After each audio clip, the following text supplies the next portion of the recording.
Muslim rapporte d'après Abdullah ibn Omar radiallahu ta'ala qui a dit Omar ibn Khattab rahimahullah trouva au marché un habit en brocart à la vente. Il le prit et le donne au prophète sallallahu alayhi wa sallam en disant prends cet habit et embellis-toi en le portant pour l'Aïd et lors de l'accueil des délégations. Donc le témoin qu'est-ce qu'il a dit? Il a dit prends-le et embellis-toi avec en le portant pour l'Aïd. Al-Hafid ibn Rajab Hafid rahimahullah a dit dans Fath al-Bari après ce hadith il a dit c'est une preuve sur le fait de s'embellir pour l'Aïd et que cela a été connu entre eux Il est aussi recommandé de se parfumer.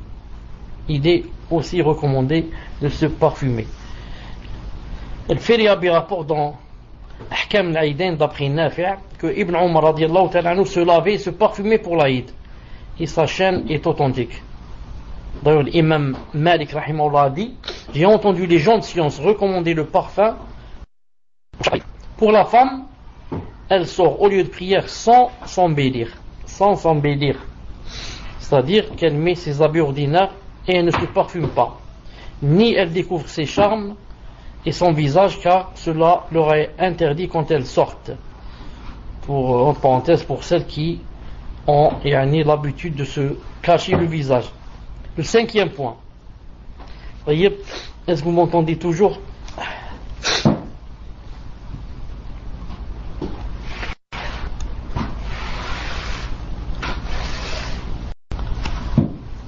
Alhamdulillah. Le 5e point.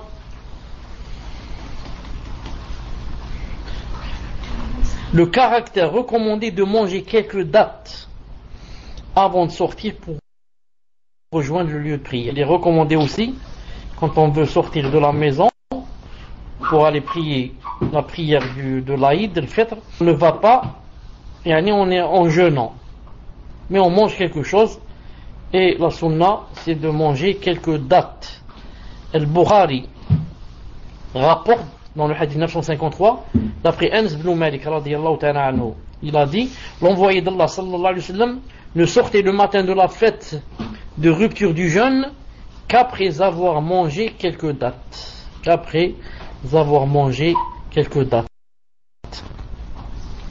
Et il est confirmé dans le Musannaf d'Abd al-Razzaq d'après Abdullah ibn Abbas radiyallahu ta'ala anhu qui a dit si vous êtes capable de sortir le jour de la rupture du jeûne qu'après avoir mangé, alors faites-le. Donc ça, c'est la 6e point, il est préférable quand on se rend à la salle de la prière de l'Aïd d'y aller à pied et de prendre un chemin différent du chemin du retour. Donc il est rapporté dans Musannaf ibn Abi Shayba, tome 1, 468, que Omar ibn Khattab est sorti le jour de l'Aïd ou le jour de Doha couvert d'un habit en coton en marchant. Et il est rapporté aussi que Ja'far ibn Burkan a dit Omar ibn Abd al-Aziz nous a écrit la chose suivante celui d'entre vous qui a la possibilité d'aller à la prière de l'Aïd à pied qu'il le fasse. Il se trouve dans son intermédiaire 2, 410. Et ça, la majorité des gens c'est ce qui vient maintenant qui se trouve dans son intermédiaire. Et sur cela, la majorité des gens de science préfèrent que la personne sorte le jour de l'Aïd en marchant. Et le Bukhari a rapporté, selon Jabir ibn Abdillah, hadith numéro 986, le prophète islam prenait 2 chemins différents le jour de l'Aïd. On va par un chemin, on revient par l'autre. Certains ont dit que c'est à cause des anges. Il y a beaucoup d'anges, donc au moins que les anges sur le chemin de l'Aïd ne seront pas sur le chemin du d'ange, plus c'est mieux. Taïb, vous m'entendez? Alhamdulillah. Et certains ont dit que ce n'est pas à cause des anges, mais c'est à cause de la terre. Car vous savez que la terre, témoigne sur ce qu'on fait d'elle. Donc ce chemin-là va témoigner sur toi que tu l'as pris pour aller à la mosquée, et l'autre va témoigner sur toi que tu l'as pris en revenant de la mosquée. Septième point,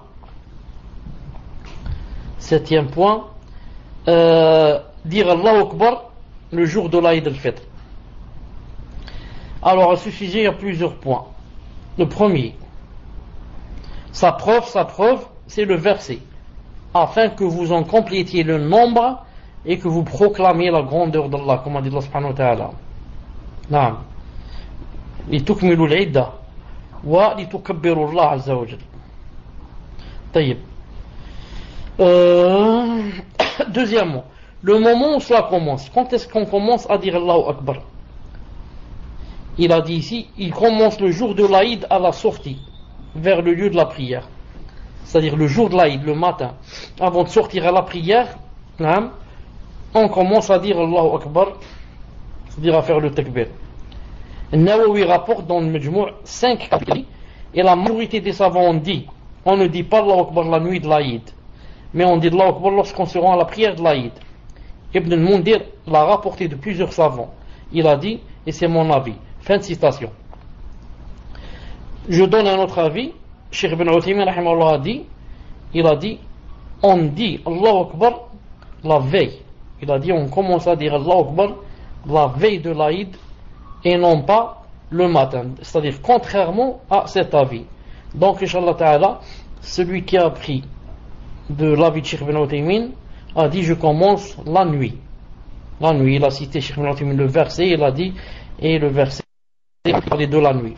Et celui qui prend de l'autre avis, celui-là, la plupart des savants ont dit, on commence le matin. On commence le matin avant de sortir à la prière. Troisièmement, quand est-ce que ça se termine? Quand est-ce que ça se termine le takbir? Il est rapporté par Al-Fariyabi dans Ahkam al-Aïdain, selon Nafi' que Ibn Omar sortait le jour de l'Aïd à la salle de prière et disait Allahu Akbar, et il élevait la voix jusqu'à ce que l'imam arrive. Non, donc c'est ça la sunna, c'est de dire Allahu Akbar jusqu'à ce que l'imam arrive. Quand l'imam arrive, on se tait car il va commencer, comme vous savez, la prière. Quatrièmement, dans le même point, la législation du fait d'élever la voix. Cheikh l'Islam a dit, et il est légiféré à chacun d'élever la voix en disant Allahu Akbar en sortant de la maison, et il y a unanimité des 4 savants à ce sujet. Enfin, pour les femmes, vous l'avez entendu d'après Atiyya dans Bukhari Muslim, qu'il a dit, elle prononçait le takbir avec le takbir des autres. Al-Hafid ibn Rajab a dit, il n'y a pas de divergence sur le fait que les femmes, mais elles baissent leur voix en disant Allahu Akbar. Donc les femmes aussi, elles disent Allahu Akbar en sortant de la maison jusqu'à ce que l'imam commence la salat. Seulement la différence entre les hommes et les femmes, c'est que les femmes le disent à voix basse. Les femmes disent cela à voix basse. Sauf s'il y a quoi? Sauf si elles sont seulement entre femmes et que les hommes ne l'entendent pas. Et qu'est-ce qu'on dit? D'après Cheikh Ibn Uthaymin, on dit Allahu Akbar, la ilaha illallah, Allahu Akbar, wa lillahi alhamd. Allahu Akbar, la ilaha illallah, Allahu Akbar, wa lillahi alhamd. Enfin, il y a plusieurs façons. Et d'après d'autres, on dit Allahu Akbar kabira, Allahu Akbar wa ajal, Allahu Akbar wa lillahi alhamd. Quant à la façon de faire le takbir, ce qui est le plus authentique parmi ce qui a été rapporté, c'est ce qu'a rapporté Abd al-Razzaq avec isnad authentique, qu'il disait Allahu Akbar, Allahu Akbar, Allahu Akbar kabira, Allahu Akbar, Allahu Akbar, Allahu Akbar, Allahu Akbar kabira. Donc ce sont les meilleurs. Vous avez remarqué que tout elles commencent par Allahu Akbar, comme a dit le Coran, wa tukabbirullah. Donc Allahu Akbar, la ilaha illallah, Allahu Akbar, alhamd, ou bien dites Allahu Akbar, Allahu Akbar, Allahu Akbar, Allahu Akbar kabira. طيب. 8e point, lever les mains lors du takbir ihram. Quand on commence la prière, on dit Allahu Akbar, on lève les mains. Non. Reste pour les autres takbira. Pour les autres, quand il va dire encore Allahu Akbar les 7 fois là, et est-ce qu'on lève les mains ou pas? La plupart disent qu'on ne lève pas. Et certains disent qu'on le lève aussi. Et attendez, on va lire ici qu'est-ce qu'il a dit. Abdelrazak rapporte selon Ibn Jarih qui a dit, j'ai dit à Ata, est-ce que l'imam lève les mains à chaque fois qu'il dit Allahu Akbar dans le takbir? Il répondit oui, et les gens les lèvent aussi. Son isnad est authentique.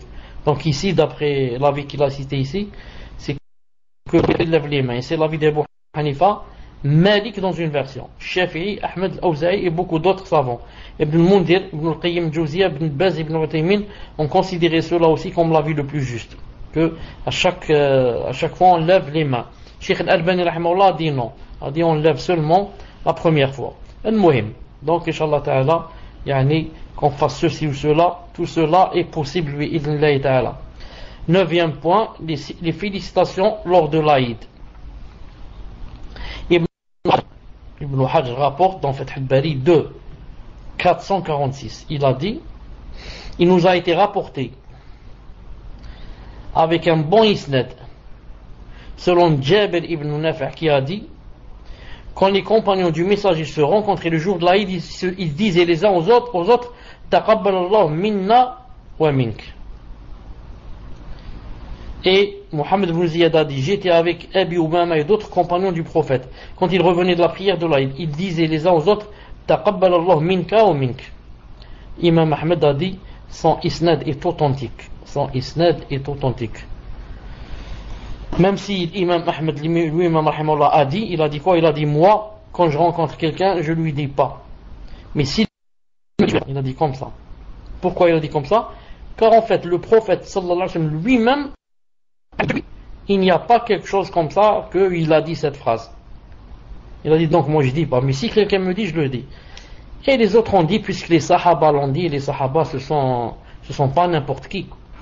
Si eux ils se permettent de dire cette phrase, taqabbalallahu minna wa minka, naam, ou minni wa minka, il a dit donc moi je ne suis pas mieux que les sahaba, c'est pour ça que je dis. Reste une chose qui se trouve pas ici sur ce dossier. Si quelqu'un rate la prière de l'Aïd, il arrive en retard par exemple, qu'est-ce qu'il doit faire? Il y a deux avis, peut-être trois, mais moi je vais me baser seulement sur les deux avis, les deux grands avis. Le premier avis qui dit, il rattrape la prière. Il rattrape la prière. Ça c'est l'avis de Cheikh Fawzan. C'est l'avis de Cheikh Fawzan, hafidhahullah ta'ala. Comment maintenant il la rattrape? Certains ont dit il la rattrape comme on rattrape deux prières normales. Certains ont dit on la rattrape exactement comme a fait l'imam. C'est-à-dire, je vais à la maison, je groupe ma famille et je fais la prière exactement comme a fait l'imam, c'est-à-dire avec les takbir. 7 takbir dans la première rakat et 6 dans le deuxième, ou alors 5 si on compte pas l'autre. Il a dit comme ça. Ça pour ceux qui disent que il y a quoi? C'est permis de rattraper la salat si on la rate. D'autres, comme Cheikh al-Islam Ibn Taymiyyah, on dit c'est une salat qui ne se rattrape pas. Si tu rates salat l'Aïd, tu dis qaddarallahu ma shafa'al et ça s'arrête là. Ils ont dit pourquoi? Ils ont dit car salat l'Aïd c'est une salat spéciale. Elle a des takbir, 7 takbir, ensuite 5 takbir, 5 et 7. Non, il a dit c'est pas une salat normale. Tu la rates, tu peux plus la rattraper. Ils ont dit ça ressemble un peu à salat al-Jumu'ah. Est-ce que si quelqu'un de nous rate salat al-Jumu'ah, est-ce qu'il peut la rattraper? Il va prier 2 rak'at? C'est pas possible. Qu'est-ce qu'il doit faire? Il doit prier 4. C'est-à-dire revenir à Dhuhr, revenir à la base, salat al-Dhuhr. Car Jumu'ah c'est une salat spéciale. Il y a la khutbah, ensuite il y a la salat, et c'est 2 rak'at au lieu de 4, ensuite c'est à haute voix au lieu de voix basse. C'est une salat spéciale, donc elle ne se rattrape pas. Comme ça, dit Cheikh Ibn Uthaymin, rahimahullah, et Cheikh Ibn Taymiyyah, ils ont dit, donc l'Aïd c'est aussi une salat spéciale, c'est pour ça que on ne peut pas la rattraper, bi'idhnillahi ta'ala. Donc ici, pour terminer aussi, je dis, comme on dit en arabe, al-amr wasi'. Amr wasi', c'est-à-dire, c'est, alhamdoulilah, c'est vaste et, chacun fait de ce qu'il a été convaincu. Si dans mon cœur je suis convaincu que je dois rattraper, je fais 2 rak'at si je rate. Si dans mon cœur je dis que non, c'est une salat spéciale qui ne se rattrape pas, je rattrape pas. Sans dire et obliger les autres à suivre mon avis. C'est-à-dire, si quelqu'un qui est d'avis qu'il doit rattraper et moi non, je n'ai pas le droit de lui dire pourquoi tu rattrapes, ça ne se rattrape pas. Et le contraire. Et si moi je ne suis pas d'avis, voilà. Si moi je ne suis pas d'avis à rattraper. Non. Ou alors le contraire. Moi si je dois rattraper, je suis de cet avis. Et un autre voit que ça ne se rattrape pas, c'est une salat spéciale. Non. Donc, je ne peux pas lui imposer et lui ne peut pas m'imposer bi'idhnillahi ta'ala. Voilà, inshallah ta'ala, pour le cours d'aujourd'hui. Subhanakallahumma bihamdik, ashhadu an la ilaha illa anta astaghfiruka wa atubu ilayk. Est-ce que vous êtes prêts pour qu'on passe aux questions ou bien il faut vous donner un peu de temps? Je vous donne le micro, répondez-moi, inshallah. Assalamu alaikum wa rahmatullahi wa barakatuh, ya Cheikh. Jazakallahu khair pour ce rappel. Alhamdulillah, Fawzi a récupéré les questions. Allah jazihu bi khair. Donc, Inch'Allah, si vous voulez bien, on peut commencer dès maintenant. Donc, tfaddal, sans tarder, Inch'Allah ta'ala, on commence. C'est quoi? La première question, bi'idhnillahi subhanahu wa ta'ala, on demande à Allah subhanahu wa ta'ala de nous aider et de nous donner la sincérité, de nous guider, de raffermir nos cœurs sur la vérité. Tfaddal. Donc, première question, on commence par une question d'une sœur qui demande: doit-elle exiger lorsqu'elle fait le hanna en décor à une sœur de porter des gants par la suite? Et elle demande: est-ce que le hanna sur les mains est-il considéré comme une parure que la femme doit cacher? Donc elle demande si elle doit exiger à celle qu'elle fait du hanna sur leurs mains de porter des gants par la suite, et elle demande si le hanna sur les mains est considéré comme une parure que la femme doit cacher. Tfaddal ya Cheikh. Bismillahirrahmanirrahim, wassalatu wassalam ala ashrafil mursalin. D'après Cheikh Ibn Uthaymin rahimahullah, que le hanna c'est une parure. Et vous avez remarqué que les mains d'une femme qui ont la hanna sont très différentes de celles qui n'en a pas. Donc maintenant, en se basant sur cela, je ne peux pas dire, si moi je suis une sœur et je mets la hanna aux sœurs, je ne peux pas imposer à une sœur de mettre des gants. Non, comment se fait-il que je puisse lui imposer? C'est pas possible. Ensuite, même si elle me dit d'accord, je vais mettre des gants, est-ce qu'elle va les mettre? Mais par contre, je ne dois pas mettre le hanna une sœur qui ne met pas des gants, c'est tout. Je lui demande si je sais d'elle qu'en sortant elle met des gants, d'accord, je lui fais la hanna. Si je sais que maintenant elle va sortir sans mettre, donc je ne veux pas être la cause, sauf si elle me promet que même si elle ne met pas des gants, mais elle va les mettre à cause de la hanna. Tfaddal. Naam, barakallahu fik ya Cheikh. Prochaine question d'une sœur qui est Inch'Allah. Donc elle demande: vous aviez dit dans un précédent cours que quand 2 personnes étaient en conflit, une troisième personne, ne devait pas s'en mêler, ni une autre personne ne devait pas s'en mêler, ni ne devait être fâchée avec celle qui est en conflit avec le membre de la famille. Donc je commence à me rendre compte que depuis des années, je me comporte en ignorante face à ce problème qui perdure dans ma famille. Je vous explique, mes oncles maternels ont été méprisables, hargneux, détestables, et j'en passe pendant plus de 10 ans envers moi, mes sœurs, et surtout ma mère qui est leur sœur. Et personnellement, j'ai toujours pris position face à leur mauvais comportement, sans pour autant me venger d'eux, mais je répliquais à leurs provocations ou à leurs mauvaises insinuations ou à leurs piques acerbes, et tout récemment, ils ont été très mauvais envers mon frère. Ils ont été jusqu'à le priver de chauffage, ils fouillaient chez lui en son absence, ils inventaient des problèmes inexistants et encore d'autres mauvais actes. J'ai revu mon oncle il y a 2 mois de cela, et en le voyant, je lui ai passé le salam en serrant juste sa main, mais pas en lui faisant la bise, et ainsi qu'à sa femme qui s'est vexée. Et j'affirme que le salam à tous les deux, je l'ai passé, et donc par la suite, la majorité de ma famille On a voulu, car ils m'ont reproché d'attiser encore plus les conflits, surtout mon petit frère qui lui s'est mis à me menacer et à m'insulter parce que je porte le djilbab et que je n'avais que l'habit mais pas le adab, alors que moi je ne pouvais plus supporter cette mascarade et cette hypocrisie à laquelle on m'incitait et que pourtant tous ne cautionnaient pas et reconnaissaient qu'ils étaient mauvais envers chaque membre de notre famille. Ma mère la première, qui elle déprime depuis plus de 10 ans à cause des agissements de ses frères envers elle. Dans ce cas, comment dois-je me comporter face à des gens qui font partie de mon lien du sang, sachant que je n'éprouve plus à leur égard que de l'aversion et de la haine que je contrôle par peur d'un terrible châtiment et qui sont terriblement injustes envers ma famille et que ma famille ne préfère pas affronter soi-disant pour rester diplomate et meilleur qu'eux. Dois-je sourire et faire comme si de rien n'était? Dois-je être la seule personne qui pense tout haut ce que les autres pensent tout bas? Conseillez-moi, je ne souhaite pas avoir la malédiction d'Allah sur moi, mais je ne peux plus faire comme si de rien n'était même envers mes frères et sœurs qui me trouvent trop dur. Répond-Allah, Yashir, et qu'il vous rétribue de ses bienfaits et vous préserve dans le haqq. Tfaddal Yashir, wa jazakallahu khair. Qu'est-ce qu'elle voulait dire par la phrase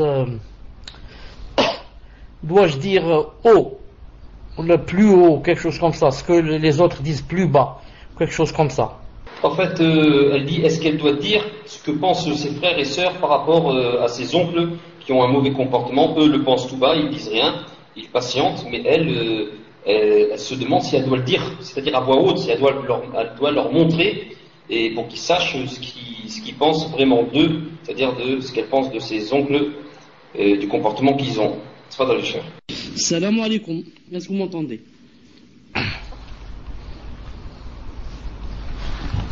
Alhamdulillah.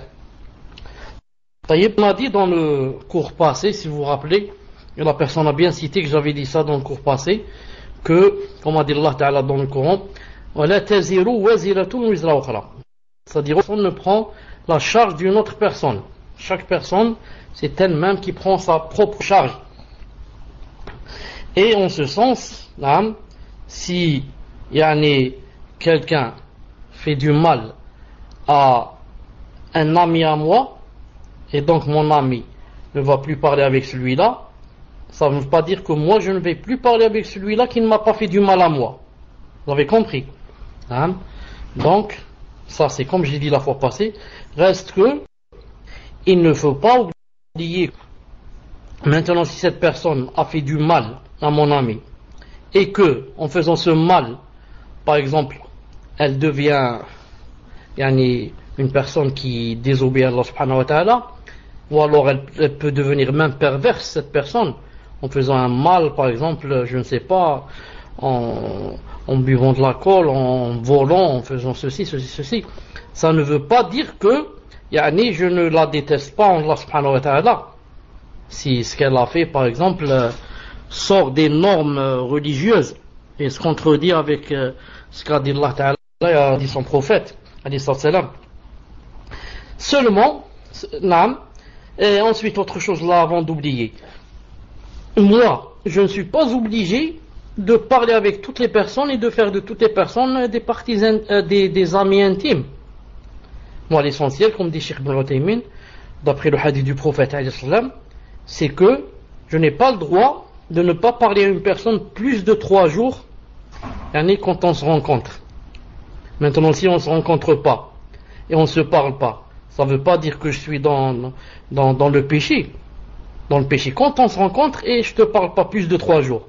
Mais si on ne se rencontre pas, c'est pas de ma faute.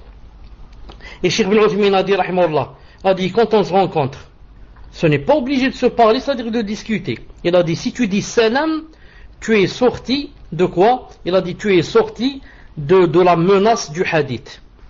Le hadith a dit, ils se rencontrent et aucun ne se parle à l'autre. Mais toi, tu as dit salam alaykum à la personne. En disant salam, Cheikh Ibn Uthaymin a dit, tu es sorti de la menace du hadith. Le hadith parle de celui qui, lorsqu'ils se rencontrent, celui-là il se détourne à droite, l'autre à gauche, et ne se parle pas. Et encore, j'ajoute une chose.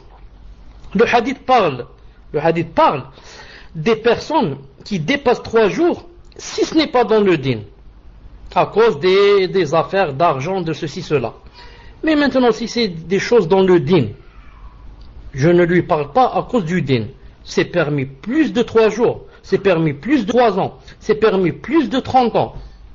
Le prophète, sallallahu alayhi wa sallam, n'a pas parlé aux 3 qui ne sont pas partis à la ghazwa de Tabouk. Combien qu'il n'aura pas parlé? 50 jours. 50 jours. Jusqu'à ce que Allah Ta'ala ait fait descendre leur tawbah.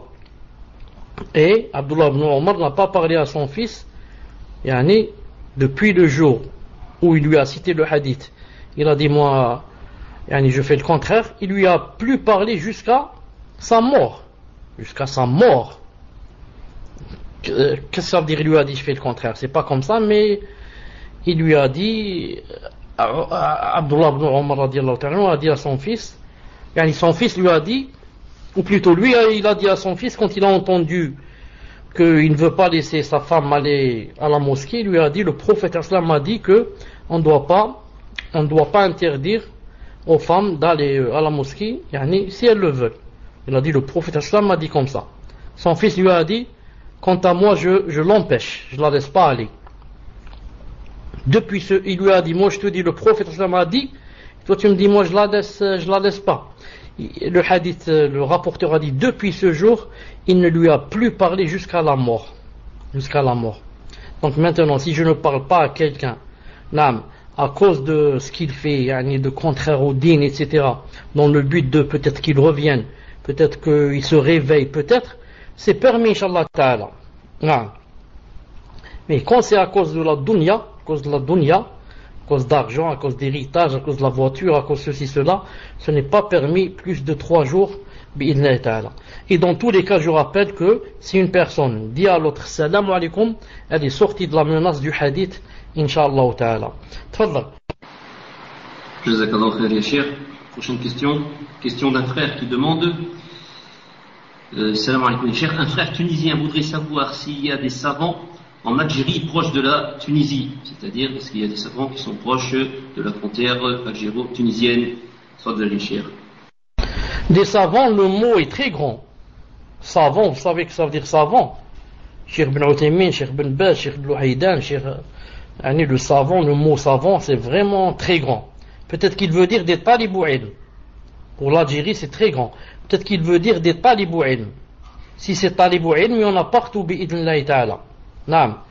Il n'y a pas une ville ou une grande ville où il n'y a pas, Inch'Allah, des talibou ilm. Mais les talibou ilm, comme vous savez, cela dépend du niveau. Des fois, tu trouves un niveau, Masha'Allah, et des fois, tu trouves un niveau moyen. Et ce qui est proche de la Tunisie, je crois que c'est Annaba et ce qui s'ensuit. Et je sais qu'il y a des talibou ilm, Inch'Allah ta'ala, qui veulent faire des efforts, etc., qui font des efforts pour apprendre, etc., et on a bi'idhnillahi ta'ala, et ça se multiplie de jour en jour bi'idhnillahi ta'ala, wa alhamdulillah. Tfaddal. Jazakallah khair, cheikh. Na'am, Annaba, il y a des tulab al-ilm, donc le frère qui prenne contact avec moi, Inch'Allah.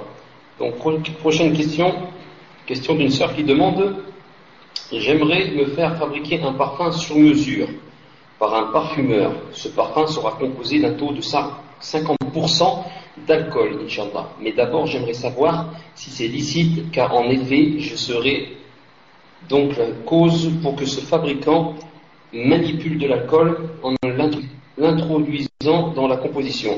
Et donc, je me dis, peut-être, ceci n'est pas bien, car d'après un hadith qui menace les personnes suivantes, Allah maudit le vin, celui qui le presse, celui à qui on le presse, celui qui le boit, celui qui le prend, celui à qui on le prend, celui qui le vend, celui qui le sert, et celui à qui on le sert. Ceci étant, il y a un détail très important à savoir, c'est que l'alcool utilisé en parfumerie est de l'alcool dinat, c'est-à-dire alcool dénaturé. C'est-à-dire qu'elle a perdu, elle est plus énivrante. Certes, car il est impropre à la consommation, mais son côté énivrant ne disparaît pas. Ah, d'accord. Donc non, alors là, elle dit certes, car il est impropre à la consommation, mais son côté énivrant ne disparaît pas. Donc, je voudrais savoir si je peux demander à ce que l'on me fabrique un parfum et l'acheter sans être maudite par Allah. Fadal al-Cheikh. Ceux qui ont dit parmi les savants qu'il était permis d'utiliser les parfums et l'eau de Cologne, etc. On dit à condition que ça ne contienne pas une grande, comment on dit ça, une grande dose, si je puis dire. 50% c'est beaucoup. 50%, donc c'est la même moitié. Moitié, 50% c'est halal, 50% c'est alcool. 50% c'est beaucoup. Ceux qui ont dit que c'est permis, ils ont dit si c'est 5%, 10%, peut-être 15%, peut-être 20%. Comme ça se dilate et ça n'a plus ni d'odeur, ni de ni rien. Mais maintenant, si c'est 50%, imaginez que je prenne 1 litre d'eau, je jette la moitié du litre et j'en rajoute un demi-litre de vin.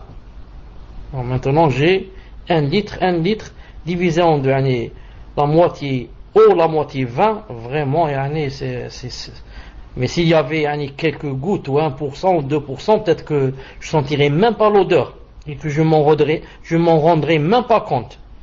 Wallahu a'lam, moi je conseille d'éviter. Wallahu ta'ala a'lam. Tfaddal. Jazakallahu khair et cher. Prochaine question.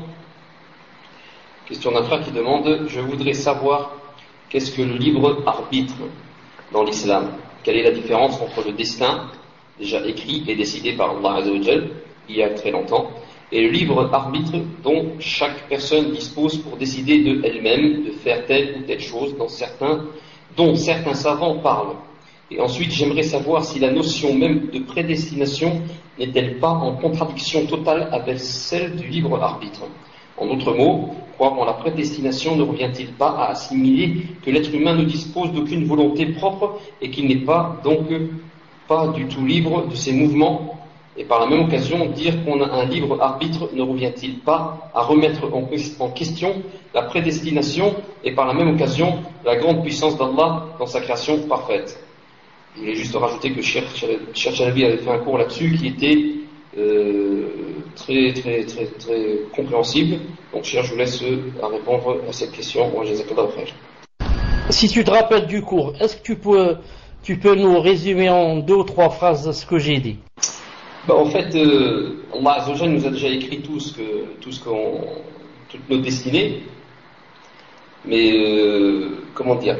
Parce que c'est un peu complexe, mais Allah Azza wa Jalla nous a déjà écrit tout. Il savait déjà tout ce qu'on va faire, mais il nous laisse le faire pour que ce soit une preuve contre nous. Wallahu a'lam. Tfaddal ya Cheikh. C'est bien, mais c'est très bref. Mais c'est à peu près comme ça. En fait, il n'y a pas, Inch'Allah Ta'ala, de contradiction entre la prédestination et entre quoi? Et entre le libre arbitre. Les deux existent. Les deux existent, bi'idhnillah subhanahu wa ta'ala. Il y a des choses qui ont été prédestinées et qui viennent et arrivent et ont lieu sans qu'on ait à voir dans cette chose et sans que on puisse faire quelque chose. Je vous donne un exemple.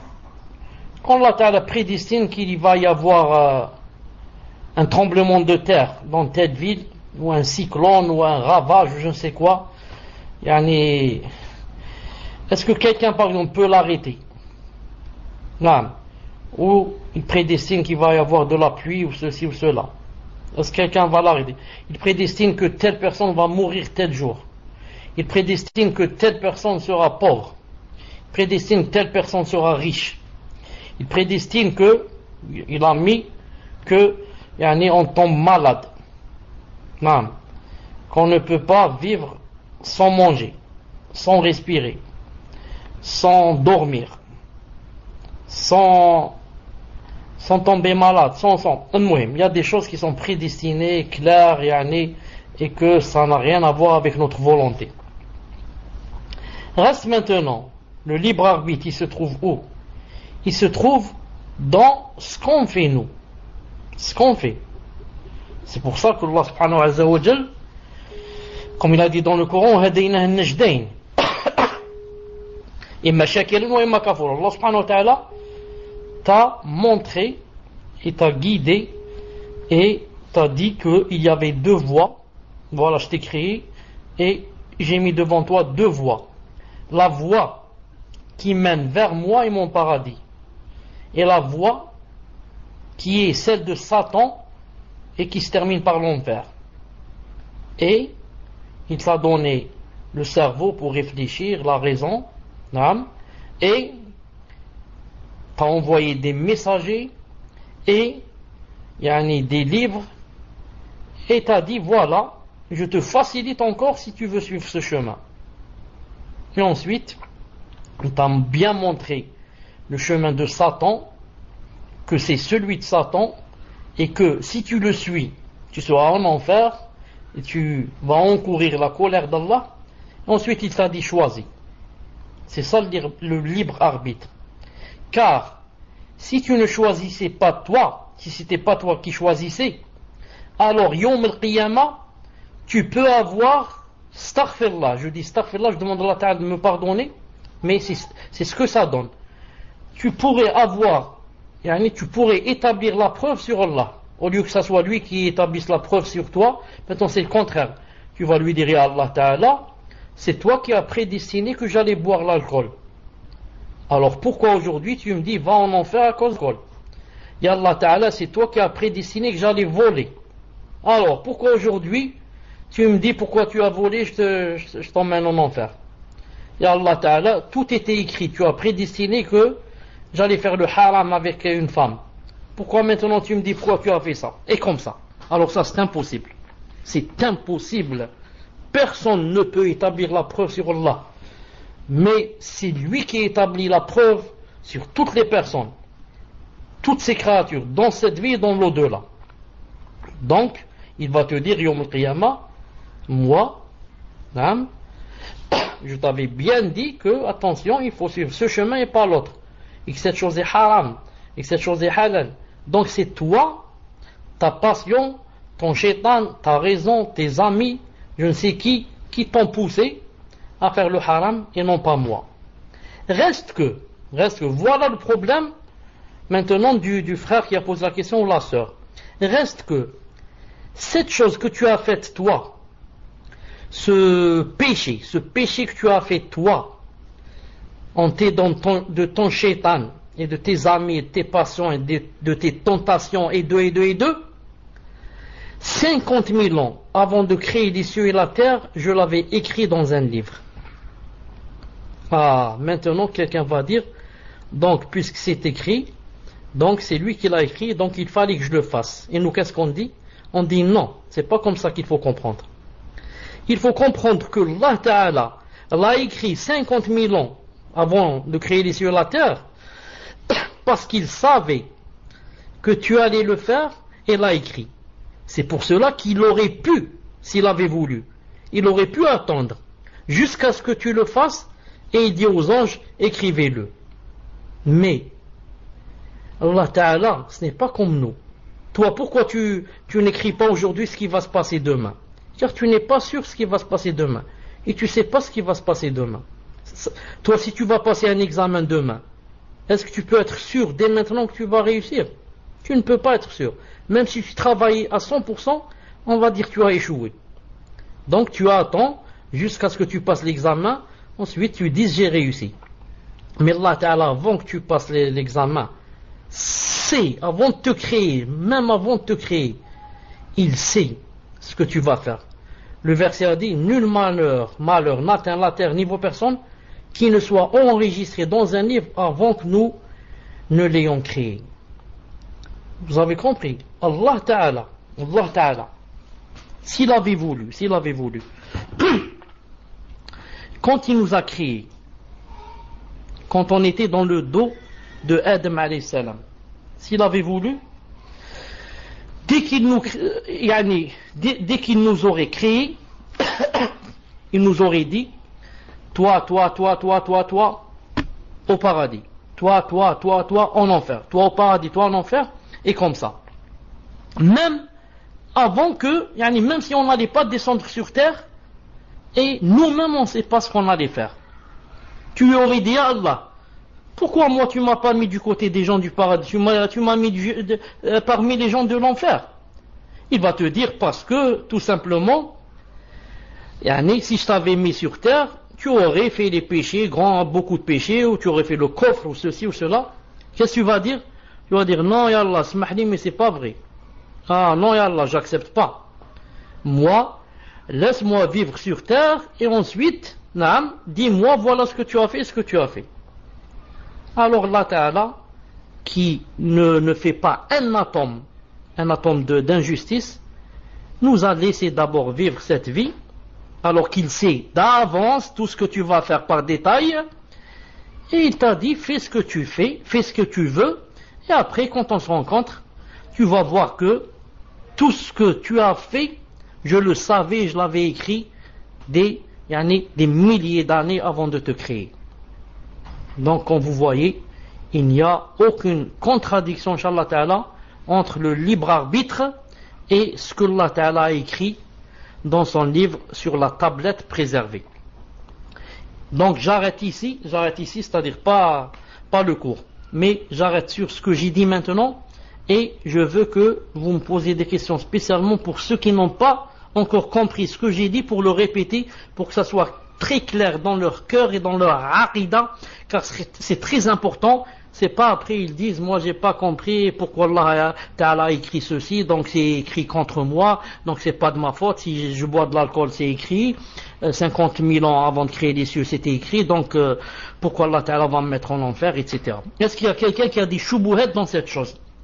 J'attends des choses sur ce que j'ai dit, sinon on passe à d'autres questions. Jazakallah frère le Cheikh, c'était très compréhensible, alhamdulillah, comme d'habitude. Pour ma part, moi je n'ai pas de personnes qui sont venues me demander quoi que ce soit sur ce sujet-là. Donc Akhi Ismail ou la Akhi Fawzi, est-ce que vous avez quelque chose de votre côté? Est-ce que vous avez quelque chose de votre côté? Autrement, s'il n'y a rien, nous allons passer à la prochaine question. Donc Ismail, aucune question de ton côté sur ce sujet-là, sur la destination. Sauf juste une petite remarque et quelque chose aussi qui aide un peu. Si quelqu'un a 2 enfants, il a 2 garçons, Farid et Karim. Alors, puisque ce sont ses enfants, il les connaît bien, il les connaît très bien. Il dit à une autre personne, il lui dit, écoute, mes 2 enfants sont dans l'autre chambre, Karim et Farid. Tu vas voir, je vais leur dire d'aller m'acheter du pain, tu vas voir, Karim va accepter, et Farid va dire non, je suis fatigué, j'ai des choses à faire, des devoirs, etc. etc. Et il les appelle. Il dit au premier, Karim, il lui dit tu vas m'acheter du pain, il dit aux 2, vous allez m'acheter du pain. Karim va dire, d'accord, donne-moi l'argent, et l'autre va dire, moi je suis fatigué, je peux pas, etc. Et c'est vrai, subhanallah. Alors qu'est-ce qu'on va dire? On va dire, celui-là, il n'a pas créé ses enfants. Il les a enfantés, c'est tout. Et subhanallah, il les connaît par cœur. Alors qu'en est-il le créateur qui a créé une personne du néant? Comment se fait-il qu'il ne sache pas ce qu'elle va faire et comment qu'elle va répondre et quelle est sa position et comment qu'elle va vivre, etc. etc. Subhanallah. Ça c'est quelqu'un qui a seulement enfanté 2 enfants, il sait comment ils vont réagir. Qu'en est-il Allah Ta'ala qui t'a créé, qui ne sache pas comment tu vas faire? Alors qu'il a dit dans le Coran, Ala ya'lamu man khalaq wa huwa al-latiful khabir. Ne sait-il pas celui qui a créé? Comme ça il a dit. Ne sait-il pas celui qui a créé? Celui qui a créé ne sait pas. C'est pas possible. Ensuite, nous,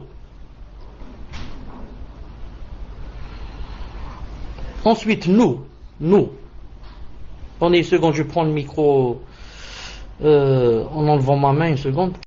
Je disais, vous m'entendez? Je donne un deuxième exemple que j'ai donné une fois aussi dans un cours. Ce sont des exemples seulement. Lillahi al-mathalul a'la. C'est juste pour rapprocher un peu l'idée de ce qu'on veut dire. Sinon, ce n'est pas comme ça. Écoutez, quand quelqu'un, par exemple, va filmer, par exemple, je ne sais pas quoi, disons un match de football. Entre parenthèses, sans maintenant parler du match du football, s'il est permis de le voir ou de le filmer ou pas, ça c'est autre chose. J'ai filmé un match de football. Ensuite, la personne a la cassette vidéo chez elle. Et elle sait que, par exemple, le match s'est terminé, par exemple, il y a 0 but partout. Match nul, aucune personne n'a marqué de but. Aucune équipe. Est-ce que c'est possible, maintenant, après avoir filmé, quand je vais voir à la maison, je vais visionner ma cassette, je vais trouver qu'une des deux équipes a marqué, par exemple, 3 buts. Est-ce que c'est possible? Alors je demande aux admins de me répondre, est-ce que c'est possible? Alors que moi, quand j'ai assisté, j'ai filmé, j'ai vu le match, c'était 0 partout. Maintenant, je vais voir la cassette, je vais trouver que c'est 2-0 ou 3-0. Est-ce que c'est possible? C'est impossible. C'est impossible. Non, impossible. Subhanallah al-Azim. Alors, imaginez, Allah subhanahu wa ta'ala qui t'a créé, disons le film de ta vie, ce que tu vas faire toi dans toute ta vie, ce film-là, si on peut l'appeler le film, lui, il l'a avant de te créer. Ce film-là, c'est sa science. On ne peut pas appeler film. On ne peut pas appeler film. On l'appelle la science. La science d'Allah subhanahu wa ta'ala, c'est un peu, dans notre cas, tu vas vérifier la vidéo, il faut que tu la trouves à 100% comme ce que tu as filmé. Nous, maintenant, tout ce qu'on va faire dans notre vie, c'est à 100% conforme à la science d'Allah subhanahu wa ta'ala, ce qu'il savait de toi, ce que tu allais faire. Ce qu'il savait de toi, ce que tu allais faire. Maintenant, ils ont dit plus haut, je voudrais savoir ce qu'Allah t'a prédestiné, que je sois victime de tel ou tel drame, injustice ou souffrance. C'est prédestiné. C'est prédestiné. Des fois, j'ajoute autre chose, des fois la prédestination, par exemple un malheur, des fois il vient comme prédestination d'Allah Azza wa Jal, sans que tu aies toi un lien avec cela, et des fois le malheur et l'injustice, etc., arrivent toujours avec prédestination d'Allah Azza wa Jal, mais tu as un lien dans cela, à cause d'un péché, par exemple, surtout à cause des péchés.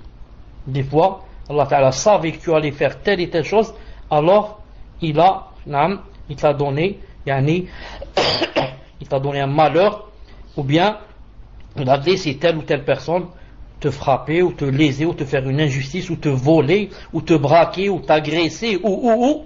Pourquoi? Parce qu'il sait des fois, ça vient comme ça, sans que tu le veuilles, c'est tellement ta foi et masha'Allah, et des fois non, ça vient comme punition d'avoir fait certains péchés. Allah subhanahu wa ta'ala veut te punir dans ce monde avant l'au-delà. Tfaddal. Jazakallah khair, Cheikh. Une autre question par rapport à la destinée, à la prédestination. Donc la sœur demande, j'arrive pas trop à comprendre, parfois je me dis que si Allah avait voulu, il nous aurait fait agir ou penser autrement. Du coup, c'est là où je ne comprends pas le libre arbitre. Si Cheikh peut m'éclairer. Tfaddal, Cheikh. Pour que je puisse l'éclairer, il faudrait elle ce qu'elle veut dire. Il faudrait qu'elle m'éclaircisse elle ce qu'elle a voulu dire pour que je puisse lui éclairer. Moi, j'ai pas compris ce qu'elle veut dire. Naam, donc j'attends qu'elle nous éclaire. Donc on va passer à une question sur les questions d'ordre général, Cheikh, le temps qu'elle précise. Donc prochaine question. Question d'un frère qui demande, est-il permis pour un frère qui a un commerce de poser ses flyers où est inscrit le prix de ses produits dans la mosquée, sachant que cette mosquée est équipée d'un hall d'entrée avant d'arriver dans la salle de prière, là où on se des choses. J'ai pas bien compris sa question. Donc le frère demande, est-ce qu'il est possible de mettre dans le haut de l'entrée de la mosquée des flyers, c'est-à-dire des publicités où sont marqués les prix de ces produits. Donc il demande, est-ce que c'est possible de mettre ça dans le hall de la mosquée, c'est-à-dire le hall d'entrée, c'est-à-dire avant d'arriver dans la salle de prière où on se déchausse. Tfaddal ya Cheikh. Non, c'est interdit. La mosquée commence de dehors. Là, une mosquée a des limites. À partir de la limite de la mosquée, ça devient haram, la mosquée. Donc c'est haram là-bas de vendre et de fumer et de faire ces choses-là. La mosquée, c'est pas seulement là où on prie, mais c'est où il y a les limites. S'il y a par exemple des barreaux, s'il y a par exemple un mur qui dit ici commence la mosquée, un mur tout autour de la mosquée. Maintenant, quand on dépasse ce mur, on est rentré dans le haram de la mosquée. Et dans la qaïda, ils disent at-tabi'u tabi'. Et ça suit la mosquée, donc ça prend bi'idhnillahi ta'ala beaucoup des jugements de la mosquée. Ahkam al-masjid. Tfaddal. Jazakallahu khair ya Cheikh. Donc j'ai une précision par rapport à la question de la sœur tout à l'heure. J'ai demandé, j'arrive pas à comprendre parfois, je me dis que si Allah avait voulu, il nous aurait fait agir ou penser autrement. Du coup c'est là où je ne comprends pas le libre arbitre. Si Cheikh peut m'éclairer, donc elle dit, je veux dire qu'Allah, il nous a créés, donc il aurait pu nous créer sans péché ou avec moins. Du coup je me demande si c'est Allah qui décide de nous mettre en enfer ou au paradis. Elle a dit que Allah a pu nous créer sans péché. Qu'est-ce qu'elle veut dire par sans péché? Pourquoi? C'est nous qui faisons, c'est Allah Ta'ala qui nous a créés avec les. J'ai pas compris ce qu'elle veut dire. Allah Ta'ala t'a créé et a créé le péché, te l'a montré, te l'a bien expliqué, te l'a bien éclairci, t'a bien averti, t'a dit même je te donne des récompenses si tu le touches pas, si tu le fais pas, ensuite toi tu le fais. Donc Allah Ta'ala quand il a dit à Adam alayhi salam ne mange pas de cet arbre, il ne lui a pas dit c'est-à-dire il lui a dit ne mange pas. C'est pas Adam a mangé, ensuite il lui a dit pourquoi tu as mangé. Adam aurait pu dire mais tu m'as pas dit qu'il fallait pas manger, je savais pas. Non. Il lui a dit d'abord ne mange pas. Et ensuite, il lui a pas dit ne mange pas de n'importe quel arbre. Il lui a dit attention, celui-là, attention que je te montre bien cet arbre. Celui-là, il ne faut pas en manger. Les savants disent cet arbre, c'est-à-dire un arbre ou bien une sorte d'arbre. Par exemple, ne mange pas du pomme, ne mange pas du grenadier, ne mange pas ce qui est dans les raisins, et comme ça. Et il a mangé. Ensuite il a reconnu qu'il a fait la faute, il a demandé pardon, Allah Ta'ala lui a pardonné. Donc, que veut dire ici la personne? J'ai pas compris ce qu'elle veut dire. Parfois on a du mal à se tenir aux interdits, du coup je me demande qui veut ça. Non, Allah Ta'ala ne veut pas ça. Allah Ta'ala, quand tu as une baisse de foi, la baisse de foi vient de nous, vient de notre shaitan, vient de notre insouciance, vient de nos mauvaises fréquentations, vient de notre temps qu'on passe en face de la télé, ou en écoutant la musique, ou en allant je ne sais où. Alors la foi a baissé. Ça fait longtemps que j'ai pas lu le Coran, je n'ai pas entendu de cours, je n'ai rien appris, je ne fréquente que les mauvaises personnes. Ma foi va baisser comme punition. Comme punition, Allah Ta'ala va te punir en baissant ta foi. Non. Mais maintenant, pour que tu saches que Allah Ta'ala est juste, essaye de te redresser et tu vas voir si ta foi ne va pas monter comme une fusée. Il a dit, Allah Azza wa Jalla dit, si tu viens à moi en marchant, je viens envers toi en courant. Il a dit, si tu avances envers moi d'un empan, j'avance envers toi d'une coudée. Donc, ce qu'elle dit ici, on a parfois du mal à se tenir aux interdits, c'est de notre faute. C'est de notre faute. Et le péché attire un autre péché, et la hasana attire, et l'adoration attire une autre adoration. Donc, c'est de notre faute, on doit s'en vouloir à nous-mêmes et à nos passions, nos tentations, nos shaitans, nos fréquentations, et comme ça. Ce n'est pas Allah subhanahu wa ta'ala qui a fait de nous comprendre. Maintenant, reste une chose, reste une autre chose aussi. Allah Ta'ala, s'il avait voulu, alors dans ce cas, on va dire à cette sœur, il nous aurait dans le paradis. Ah, classe, on va tous dans le paradis. C'est très facile. Il n'y a ni rien. Allez, directement dans le paradis. Mais là, cela. C'est ce qu'elle veut dire? Non. Allah Ta'ala veut que tu sois, comment dire, que tu sois éprouvé par le bien et le mal. Ensuite, il veut que ça soit toi.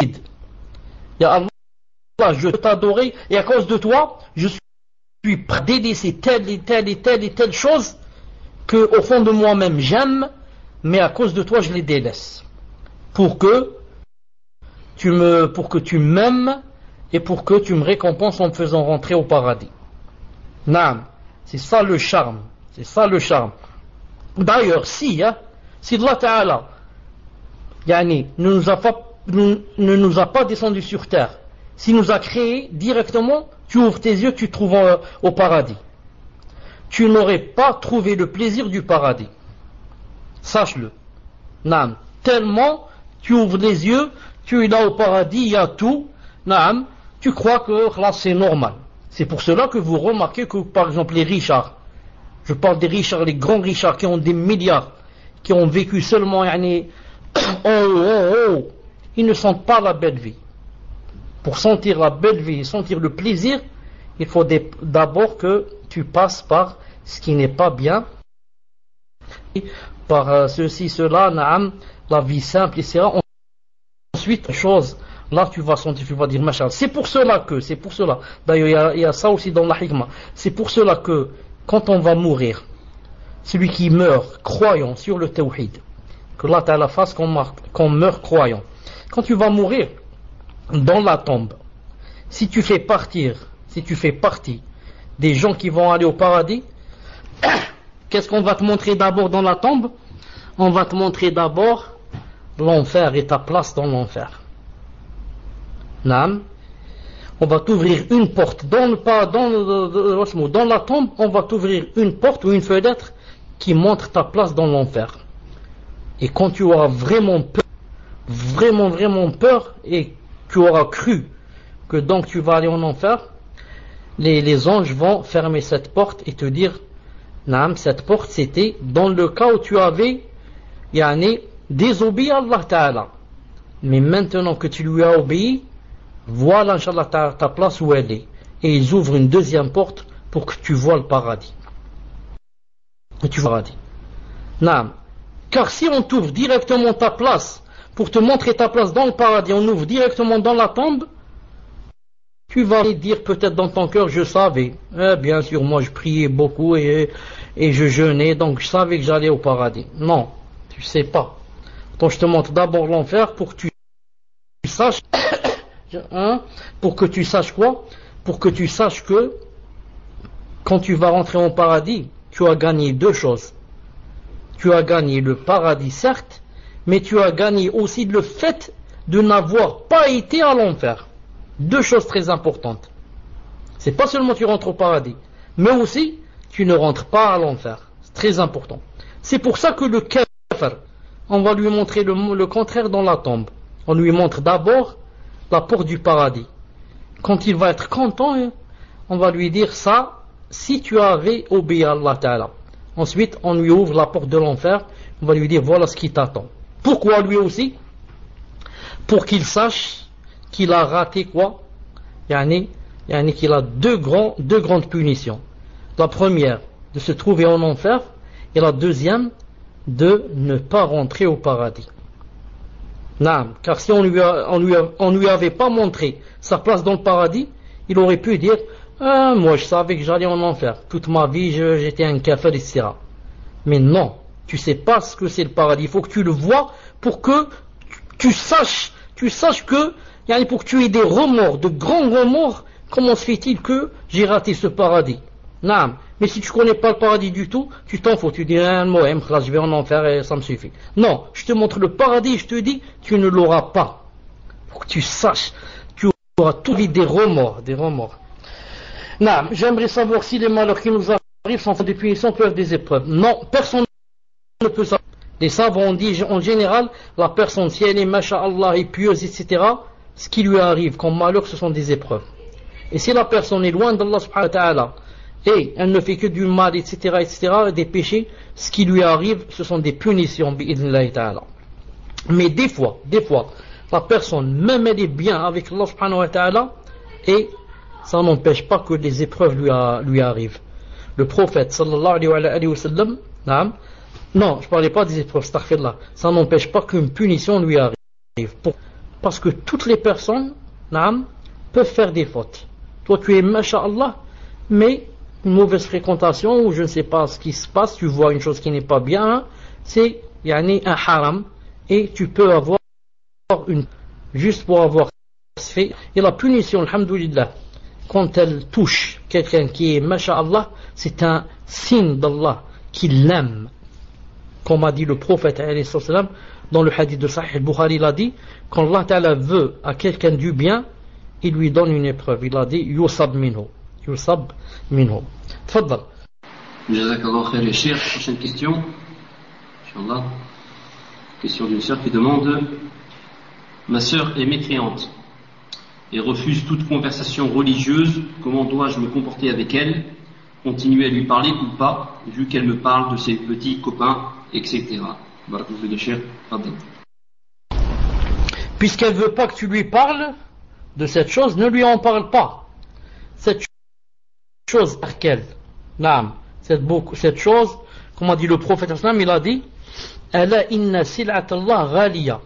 Ala inna sil'atallah al-jannah. Il a dit inna sil'atallah ghaliya. Ala inna sil'atallah al-jannah. Il a dit la marchandise d'Allah est chère. Ce qu'il a dit, la marchandise d'Allah, c'est le paradis. Donc moi, je ne lui parlerai plus du dîn, etc., puisqu'elle n'accepte pas, mais, écoutez bien le mais, à condition qu'elle ne parle pas des choses qui ne sont pas bien. On fait comme un pacte. Moi je ne te parle plus de religion, et toi tu ne me parles plus jamais de tes copains ou de je ne sais quoi. On ne parle que de couture, ou de ménage de la maison, ou on parle, je ne sais pas quoi, de ce qu'il y a dans les magasins. Ou alors on parle de, je ne sais pas quoi, de politique, astaghfirullah. Mais on ne parle pas de choses haram. Tu me parles de tes copains, c'est non. On ne parle pas du dîn, tu ne parles pas de ces choses. Sinon, laisse-moi tranquille. On n'est pas sur les mêmes longueurs d'onde. Reste dans ta chambre, je reste dans ma chambre. Reste toi, prends un roman policier et moi je prends le Coran. Chacun, Inch'Allah Ta'ala, toi tu as ta religion, moi j'ai la mienne. Comme ça c'est mieux. On se suffit à bonjour, bonjour, ça s'arrête là. Tfaddal.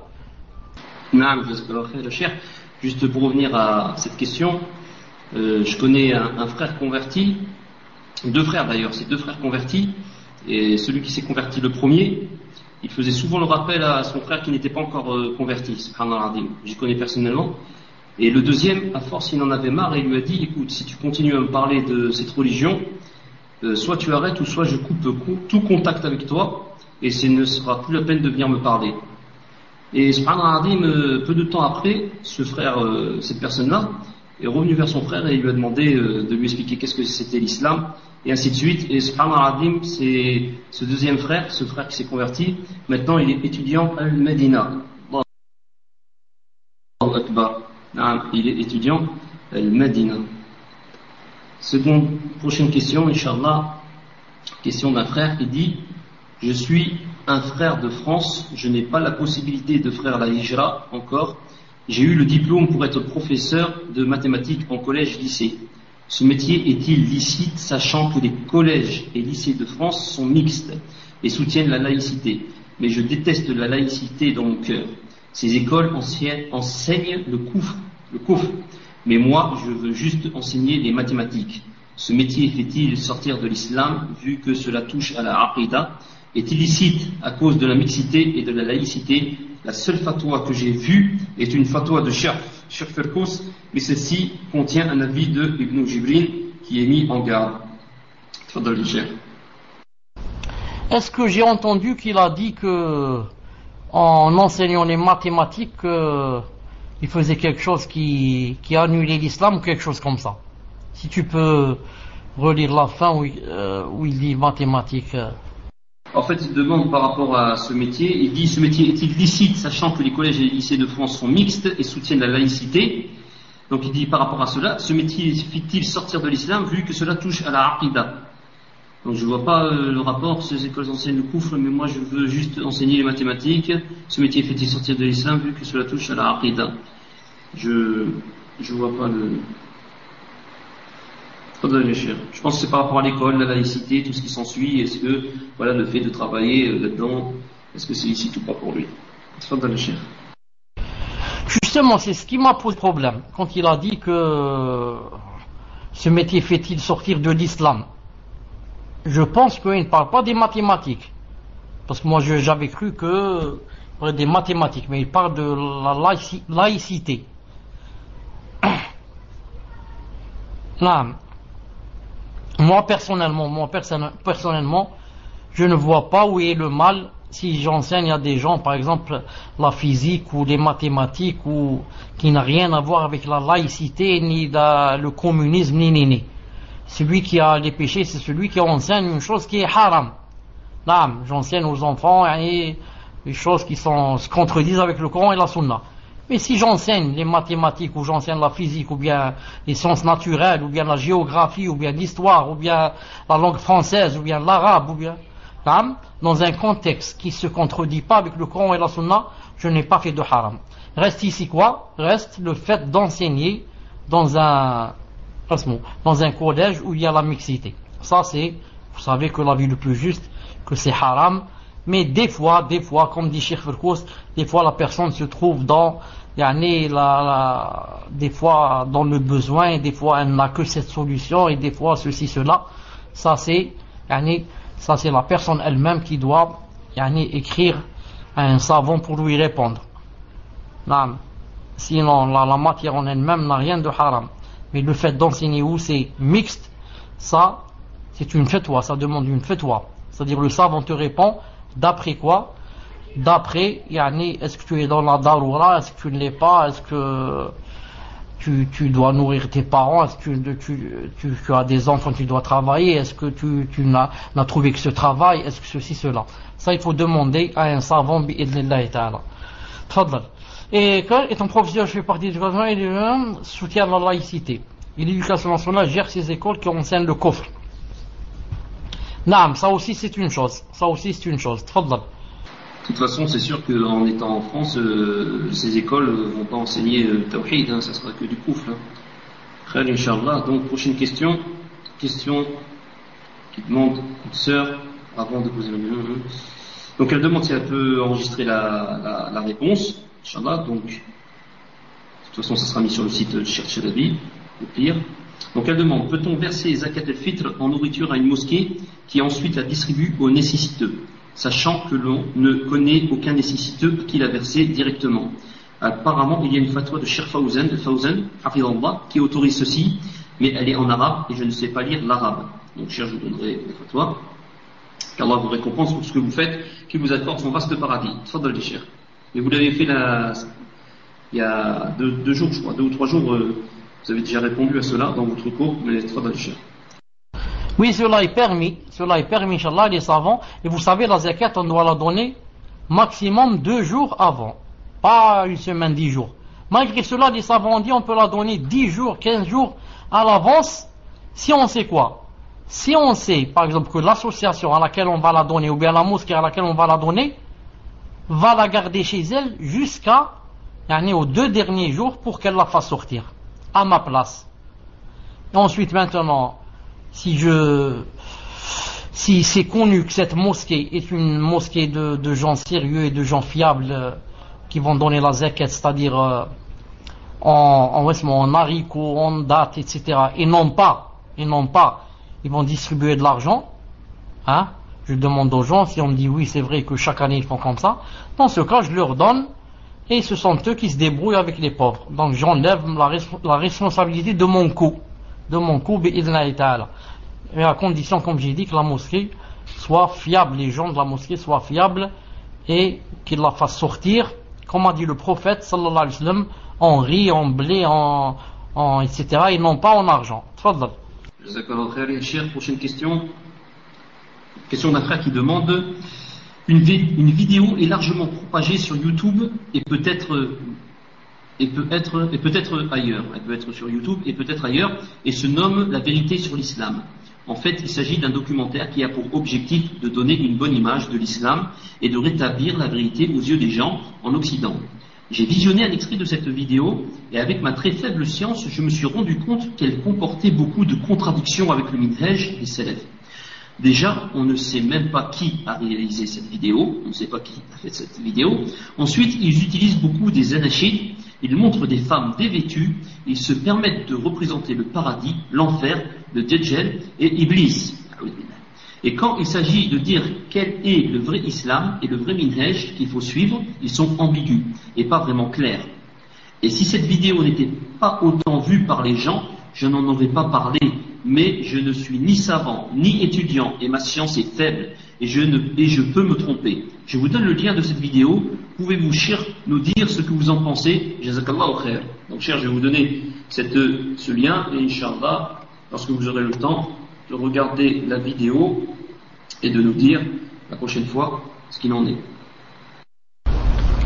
Comme a dit Ismaël Jazairi, le frère a cité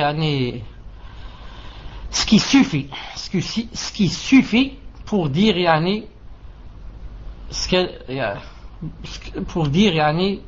que cette vidéo n'est pas faite par des gens de science, ni encore moins par des gens salafis.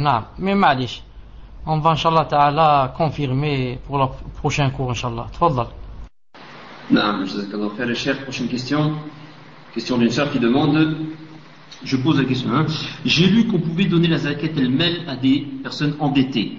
J'ai une grosse dette à payer à mon propriétaire et j'ai assez d'argent pour la payer, alhamdulillah. Mais comme cela va me faire une grosse somme à sortir d'un coup, ma mère qui a sa zakat el-mel à sortir s'est proposée pour me donner sa zakat afin de m'aider.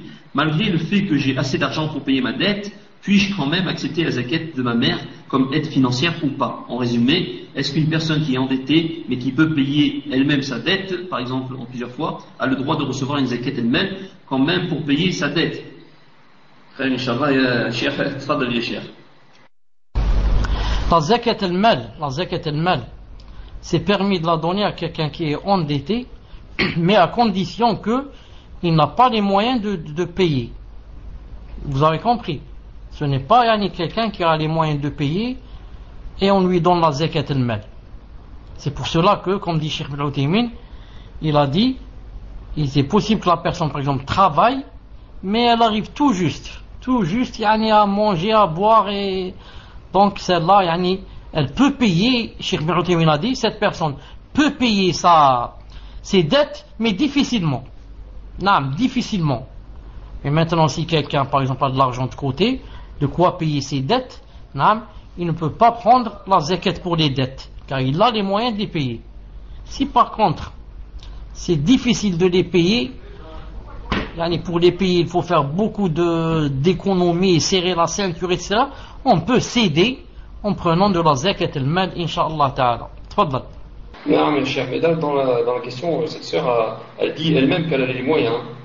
Elle dit qu'elle a les moyens. Donc, prochaine question d'une sœur qui dit: voilà, j'ai eu ma période habituelle de menstru pendant 8 jours, et 6 jours après, j'ai eu un écoulement de sang pendant plusieurs jours. Est-ce que je dois rattraper ces jours, et comment faire pour la salade, sachant que j'ai des écoulements de sang? Donc elle dit: j'ai eu ma période habituelle de menstru pendant 8 jours, et 6 jours après, j'ai eu un écoulement de sang pendant plusieurs jours. Est-ce que je dois rattraper ces jours, et comment faire pour la salade, sachant que j'ai des écoulements de sang?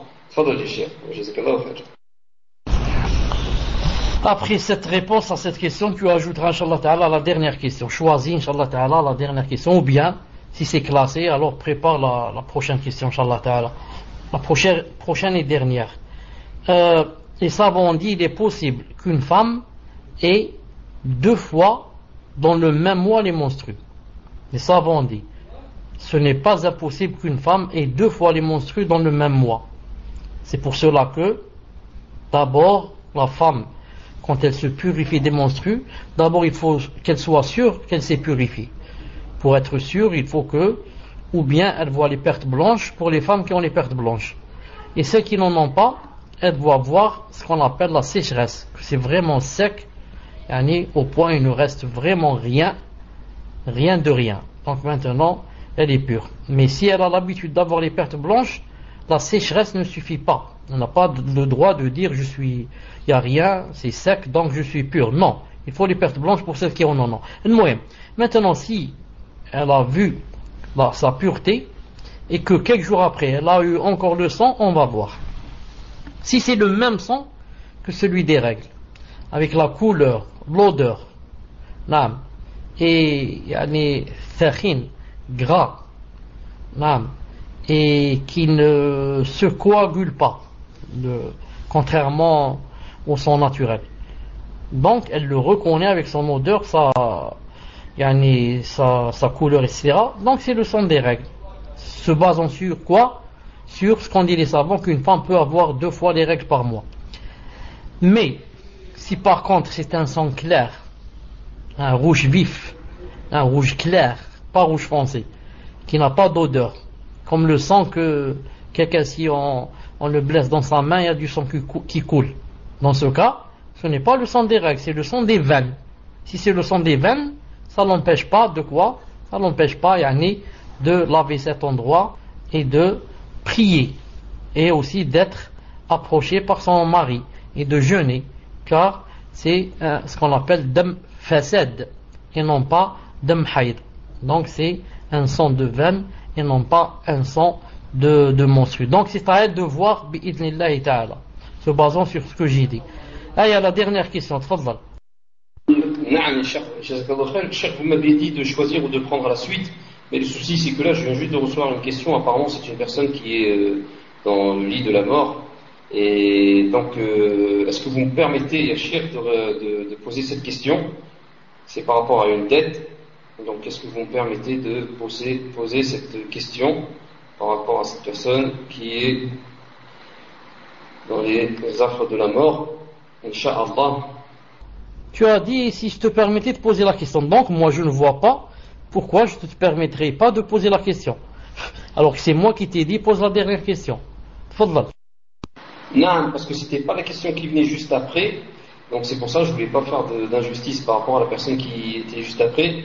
Donc sans perdre de temps, Inch'Allah, on va poser la question par rapport à cette personne qui est mourante. Donc on dit, assalamu alaikum, un homme atteint d'une maladie grave et sachant qu'il est redevable d'une dette envers 3 hommes dont il ne se souvient pas le nom, aimerait savoir si, à défaut de pouvoir leur rendre leur dû, il peut faire sadaqa de la somme qui doit, barakallahu fikum, ya cheikh, de votre réponse. Tfaddal ya cheikh.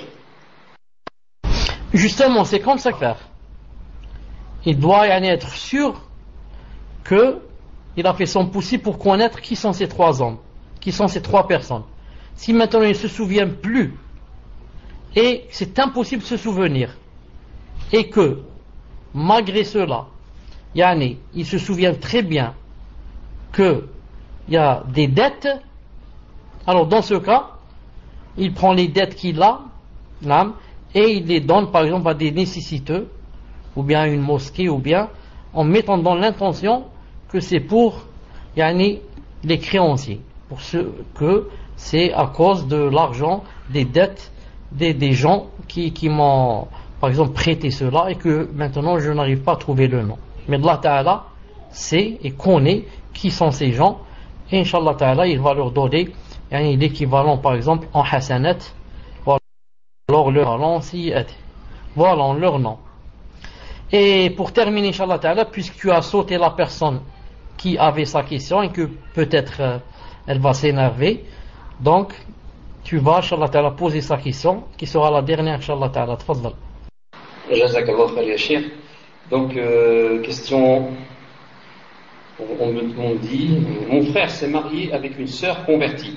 Avant de se marier, ils ont forniqué ensemble au point où elle est tombée enceinte. Et donc ils se sont mariés et elle était enceinte de un mois environ. Le frère qui pose la question dit que sa nièce a environ 5 ans aujourd'hui et il veut savoir s'il est son mahram ou pas pour cette fille. Donc il dit, mon frère s'est marié avec une sœur convertie avant de se marier. Ils ont forniqué ensemble au point où elle est tombée enceinte et donc ils se sont mariés et elle était enceinte de 1 mois environ. Le frère qui pose la question dit que sa nièce a environ 5 ans aujourd'hui et il veut savoir s'il est son mahram. C'est une question très simple, mais pour dire la vérité, je ne l'ai pas comprise. Pourtant, elle est très simple. Pourquoi je ne l'ai pas comprise? Parce que sa nièce, la nièce, c'est la fille de ma soeur, je crois. C'est ça, ma nièce. La fille de ma soeur, ou peut-être de mon frère. Donc, voilà, j'ai pas compris, qui parle de sa nièce? Le frère parle de la sœur, de la fille à sa sœur. Qu'est-ce que ça a à voir avec le mariage et avec la reconvertie? Il parle de sa nièce. Ça vraiment j'ai pas compris. Sa nièce c'est la fille de sa sœur. Donc qu'est-ce que ça a à voir ici l'affaire de il s'est marié avec une reconvertie et ils ont fait la fornication? Ça je l'ai pas compris. Tfadal. Chir, en fait je vais faire simple. Voilà, le frère qui pose cette question, il demande, voilà, mon frère, il a forniqué et après il s'est marié avec cette personne et il demande l'enfant de la fornication, est-ce qu'il est son mahram ou pas?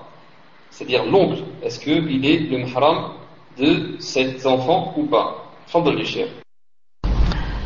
Pardon, j'aime pas répondre jusqu'à ce que je comprenne bien. Je sais que vous, dans le salon, alhamdoulilah, vous tous vous avez compris. Mais moi, j'ai pas encore compris. Voilà. J'ai la tête dure, je réponds pas jusqu'à ce que je comprends, ce que je comprenne. Donc la nièce, ça veut dire la fille de son frère. Naam. Donc, qui est en train de poser la question ici? Moi, je pensais que celui qui posait la question, c'est celui qui a fait la fornication avec la reconvertie. Est-ce que maintenant, c'est une autre personne qui a posé la question? Tfadal. Non, cher, c'est le frère de celui qui a fait la fornication. C'est le frère de celui qui a fait la fornication. Ce n'est pas celui qui a fait la fornication, mais c'est son frère. Tfadal les chers. D'accord, maintenant j'ai bien compris, alhamdoulilah. Alhamdoulilah. Il manquait juste un dessin, mais alhamdoulilah, j'ai compris.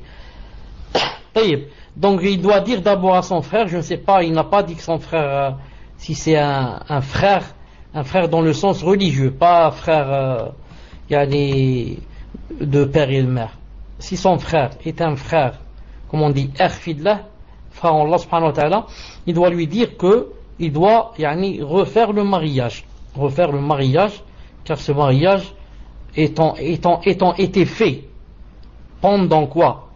Alors qu'elle était enceinte, donc le mariage est nul. Pour pouvoir se marier avec elle, il faut 2 conditions. La première condition, qu'il fasse la tauba, et la deuxième, très importante, peut-être plus importante que la première, c'est quoi? C'est de ne pas se marier avec elle jusqu'à ce qu'elle mette au monde le bébé. Donc ici, voilà, jusqu'à ce qu'elle accouche. Donc, il doit leur dire, Inch'Allah Ta'ala, qu'ils doivent refaire le mariage, bi'idhnillahi ta'ala.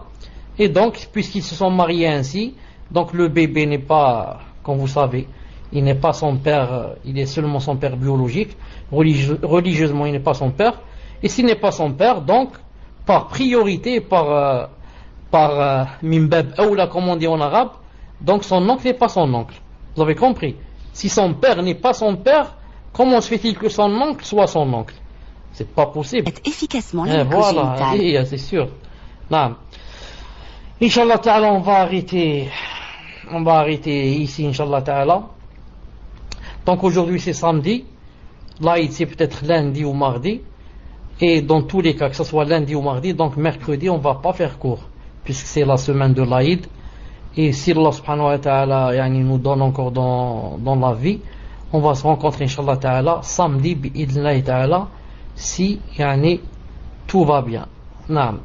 Inch'Allah, sinon si c'est pas samedi, si samedi il n'y a pas, vous allez trouver ça sur Twitter Inch'Allah Ta'ala. Naam. سبحانك اللهم وبحمدك اشهد ان لا اله الا انت استغفرك واتوب اليك السلام عليكم ورحمه الله وبركاته